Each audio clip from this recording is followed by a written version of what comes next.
Before I ever went to law school, I worked in a psychiatric facility thinking that maybe one day I would go into psychiatry. Obviously, I didn't make that decision and I'm happy for it. But what I saw in the years that I spent in a psychiatric ward were horrifying. It was extremely interesting. It was rewarding work at the time.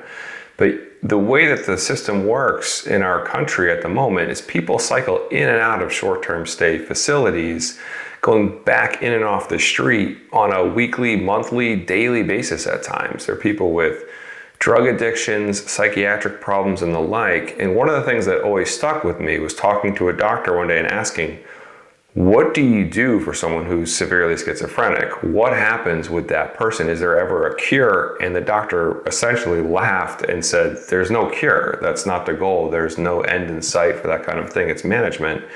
You're giving someone medication and that person doesn't like the medication generally, avoids taking it, and sometimes therefore you end up with non-compliance with the medication. So they'll be in the system in a short-term stay facility as long as health insurance or the state or whoever will pay for it. And oftentimes they're discharged not coincidentally, or rather coincidentally, along the same kind of time frame as when that payment system runs out.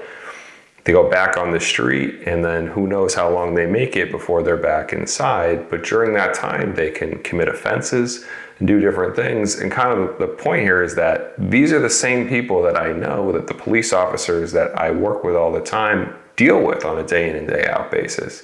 Because when you see someone who has, doing something that's dangerous for themselves or for others, potentially violent, whether they're throwing things, yelling, attacking people, whatever they're doing, you're going to call 911.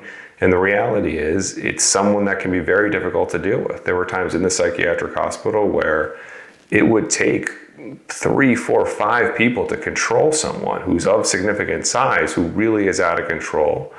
They're not med compliant, they're being dangerous to themselves, to others, whoever the case may be. And this is an extraordinarily difficult thing for anyone, let alone police officers or anybody, to deal with in these circumstances. And it's something that is a major issue that we need to grapple with, and we need to understand that is an extraordinarily challenge for the men and women of law enforcement that they deal with day in and day out. And law enforcement needs to understand that you do have rights in these circumstances.